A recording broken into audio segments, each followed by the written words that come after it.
आजाद हिंदुस्तान का अगर कोई सबसे पहला टेररिस्ट था तो उसका नाम नाथूराम गोडसे था। और इसी नाथूराम गोडसे ने नारायण आप्टे के साथ और मुख्तलिफ अपने साथियों के साथ मिलकर, जिसमें कॉन्स्पिरेसी करने में सावरकर भी शामिल थे, इन सब ने साजिश करके महात्मा गांधी का कत्ल किया। और गोडसे ने बिरला हाउस दिल्ली में जब हर शाम महात्मा गांधी मुख्तलिफ मज़ाहिब के लोगों को बिठाकर उनकी मुख्तलिफ मज़ाहिब की किताबों से या उनसे दुआ करवाते थे या उनसे उन किताबों से उनको पढ़वाते थे, तो उस दिन और उससे पहले एक तनाव का माहौल था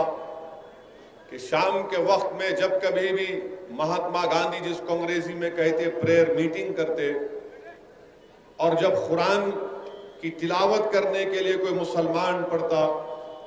तो बहुत से लोग उसकी मुखालिफत करते थे, मगर महात्मा गांधी उन मुखालिफत की परवाह नहीं करते थे और कहते थे कि पढ़ो, कुरान भी पढ़ो, दीगर मज़ाहिब की किताबों को भी पढ़ो। तो उस दिन नाथूराम गोडसे ने नारायण आप्टे के साथ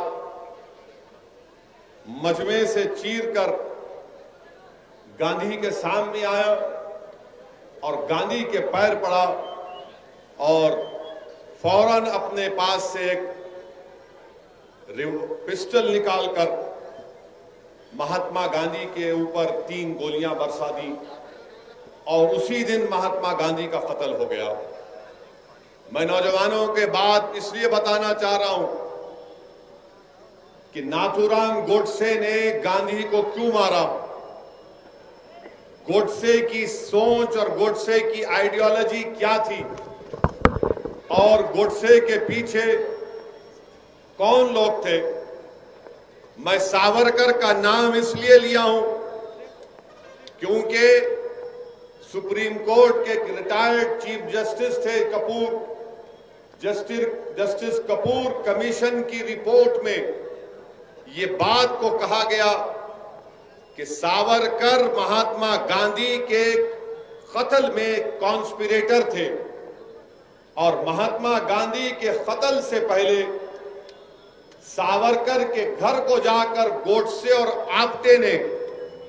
सावरकर से मुलाकात की और सावरकर ने नीचे आकर उनको छोड़कर कहा कि तुम जिस मकसद के लिए जा रहे हो तुमको उसमें कामयाबी मिलेगी। कपूर कमीशन की रिपोर्ट में यह बात कही गई। और गोडसे ने गांधी को क्यों मारा, क्योंकि गोडसे ये कहता था कि गांधी मुसलमानों की हिमायत करते हैं। गोडसे ने गांधी को इसलिए मारा क्योंकि गोडसे का और उसके साथियों का मानना यह था कि गांधी हिंदुओं के इंटरेस्ट को प्रोटेक्ट नहीं कर रहे और गोडसे ने गांधी के जिस्म में 3 गोलियां दाग दी। नौजवानों याद रखो इस बात को कि गोडसे ने गांधी को कत्ल करने से पहले अपनी खतना भी कराई थी। और नहीं ये सुनिए आप, ये इसलिए किया था कि गोडसे को यकीन था कि जब मजमे में मैं महात्मा गांधी पर गोलियां बरसाऊंगा और लोग मुझे टूट पड़ेंगे और मुझे मारेंगे, और जब मेरे जिस्म के कपड़े उतार कर देखा जाएगा तो हिंदुओं को यकीन हो जाएगा कि देखो एक मुसलमान ने गांधी का कत्ल कर दिया। ये इस सोच के आदमी थे, ये इस तरह की हरकत गोडसे ने की। मैं आज आपको ये बात बता रहा हूं कि आज भी सारी दुनिया जानती है कि अगर उस वक्त की कांग्रेस की हुकूमत सही गांधी के असैसिनेशन के कत्ल की इन्वेस्टिगेशन करती तो उसी वक्त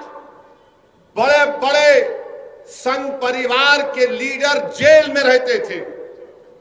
मगर उस वक्त की कांग्रेस की हुकूमत ने सही इन्वेस्टिगेशन नहीं किया। आज भी गांधी के कत्ल का जो लोग उसमें साजिश रचाए, आज भी वो चेहरे सामने नहीं आते।